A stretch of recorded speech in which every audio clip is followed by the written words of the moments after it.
Good morning, everybody. Auronnj Jayy here with another War of the Visions video, and today we are going to talk about which limit breaks you should level in War of the Visions. This is an updated guide to my about 4-month-old guide on this same subject, so I'm going to update like how I go about thinking about which limit breaks to level, and then I'm going to show you which ones I think you should, which ones I think you should only level part of the way, and which ones maybe you should not spend your potions on to level up. So let's get to it.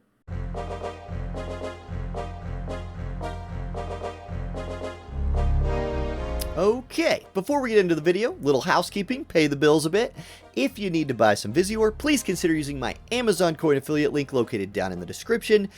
Best way to support the channel and the best way to buy Visior in this game if you're in a place that can use Amazon coins. You save money, I get a little bit of it from Amazon, and we all win. It's cool. Okay, let's go to this video though. I'm doing an update here. Now, I've done a video over limit breaks before for older units. We're talking pre-Garvel, pre-Elsorel, pre-the winter units, right? That video still exists. I'll put a link to that video, right up top of the screen. But I want to do one over the new units while also giving you the thought process I have when I'm thinking about leveling limit breaks that applies to the old and the new units. So specifically, I'm covering newer units, maybe from about the last 4 months, while still giving you the guide on which ones you should level. Let's start with a group of units that I think you can either leave their limit break at level 1 or take to level 10. Now, level 10 is pretty cheap, right? Like, it doesn't take a ton of pots to take a limit break from 1 to 10, so there's a whole bunch of units that I think it's fine just putting the limit break at 10, or even leaving it at 1 if you're short on pots.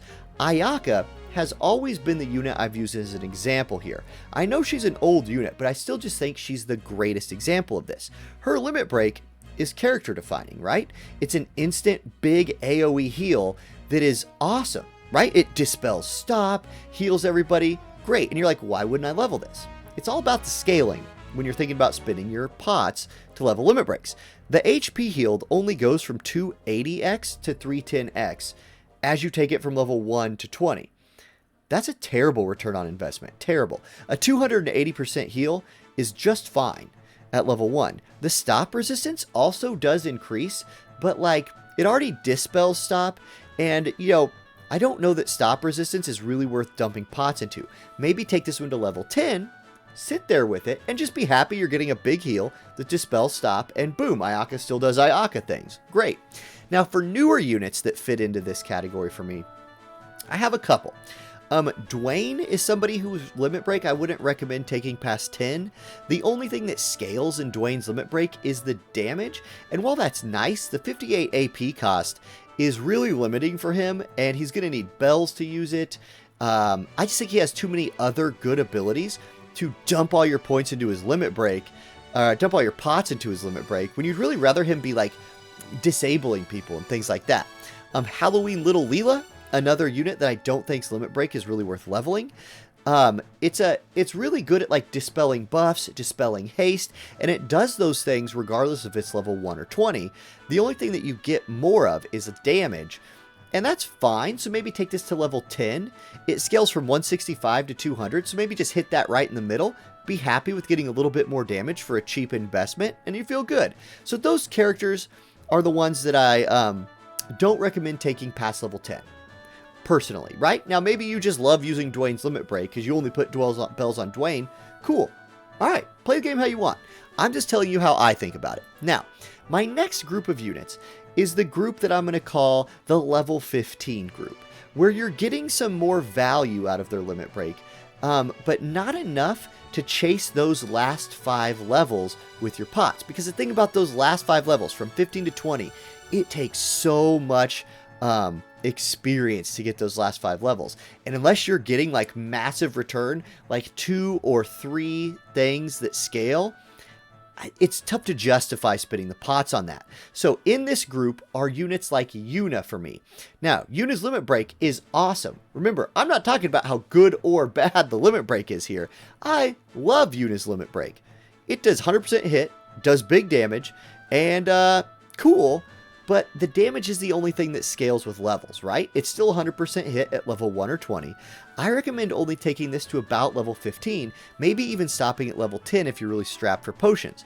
The damage scales from 165 to 200, so maybe just bump it up to level 15, be happy with getting it up into like the 190 damage range, and save yourself those pots to level another limit break that you would otherwise be spending on the last 5 levels. Sakura, to me, same category.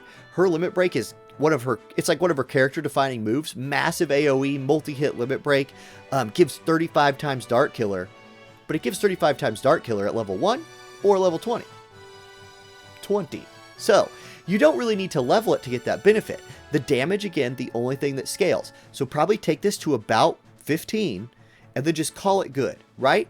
If you spend all those pots, you're chasing an extra, what, like 10% damage? Well, you're already getting the Dart Killer. You're already doing a ton of damage. You're already multi-hitting them. It's probably good at stopping at 15. Now, if you're just a white magic player and that's what you do, okay, maybe you want that extra little bit of damage. But again, this is my guide, so that's why I say. Titus, another example of a unit I would stop at either 10 or 15. He has the 4-hit limit break that's very, very good for PvE chains. However, Titus has so many other good moves for PvP, I don't know when you really want him using Blitz Ace. It costs 43 AP, which is expensive, and when you level it, again, all you're getting is more damage. That's good. More damage is good. Take that thing to level 10, maybe take it to level 15. But unless you need those last 5 levels to, like, that's what allows you to beat a level 100 raid, or that's what allows you to clear, like, a box event, I'd probably stop at 15 and let Titus do all the other things that Titus does so well, without wasting pots on his limit break. Okay, next.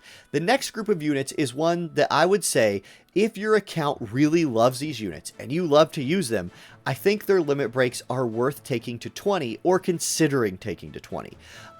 Here's what I'm looking for in these. More than one stat or modifier scaling with levels. I'm going to start with the 2 newest units we've got, 2B and 9S. 2B's limit break both increases slash penetration and increases damage, and both of those go up by level. The slash resistance pin goes from 10 to 30. That's big. The damage goes from 165 to 200, very similar to other ones that we've seen. I really like the investment here. More slash pin is just super valuable, so that limit break is good to level as much as you can. 9S, similar thing. He gets defense pin and damage, and the defense pin doubles from 20 to 40 with levels 1 to 20. So you're getting more defense pin and more damage, and those things work together to give you even more damage, and there you go.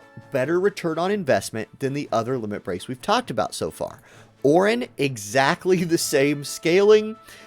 Defense pin up, damage up, very similar situation there. His has that nice big AoE, and you know Auronnj likes to use his limit break. I guarantee you, if you've been playing this game, you've seen Auronnj fire tornado 5 people. Well, 3. But you've seen the fire tornado coming out. Elsorel, again, 2 things that scale, really strong limit break. Damage goes up to 200%, and her AP consumption decrease goes from 20 to 40, so bang for your buck. Now, Garvel is one I really want to talk about. If you like to use Garvel, this dude's limit break scales in 3 ways with levels. You get more spirit penetration for himself, you get more damage, and you get this decreased spirit debuff that goes from 10 to 30 as you level it. His limit break, very, very worth leveling to 20 in my opinion, and he will wreck some people with that. And it hits in an AoE, really, really good ability. Hydrate.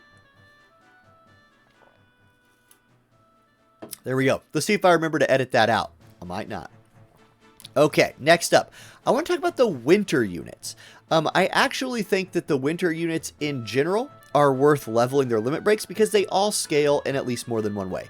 For example, Christmas Ramada has an AoE slash attack resistance debuff for 3 turns, and the damage scales. Now, hers in particular is a little bit hard to use.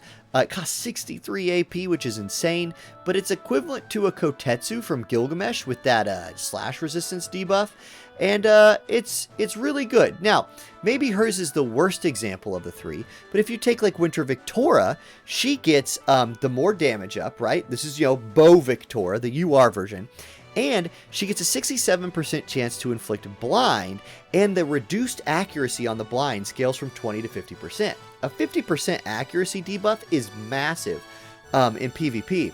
So that limit break scales really nicely with level, and those are both damage dealing units. If they're dropping their limit break, you want them to really hit hard.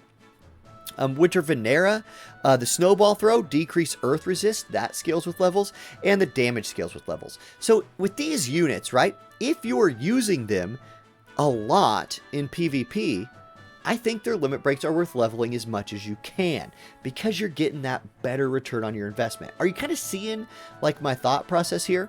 Raldor, for example, another one of the newer units whose limit break decreases strike resistance and does damage, and that strike resistance debuff scales from 18 to 38%. A lot of these character skills are built in very similar ways, and you can sort of see the type of limit break that I think is just worth investing in more than the rest. Now, like I was saying at the beginning of the video, leveling the limit break to 10 is very cheap. So even if all you're getting is a little bit more damage or a little bit more healing, if it's a unit you use a lot, maybe just throw them up to limit break level 10. If it's a unit that you really use a lot and only one thing scales, but you're like, oh, I'm just so close to killing people with Titus when he drops his limit break, or Yuna. Okay, think about taking that thing up to 15. But if it's somebody you use a lot and you can get 2 buffs or 3 buffs in Garvel's case, I wouldn't feel bad about leveling that thing to 20 if you're going to get value out of it. Again, you know your account better than I know your account, so keep in mind what you have and keep in mind what you want to level. Okay, I think that's all I got for this video today. I hope you guys enjoyed it. I hope you could see just how I think about leveling limit breaks, and you could see some good examples of these newer units. If you have a question about a specific unit, I do read all the comments, so drop that in the comment section. Like the video, subscribe to the channel if you haven't already, and I'll see y'all next time. Later.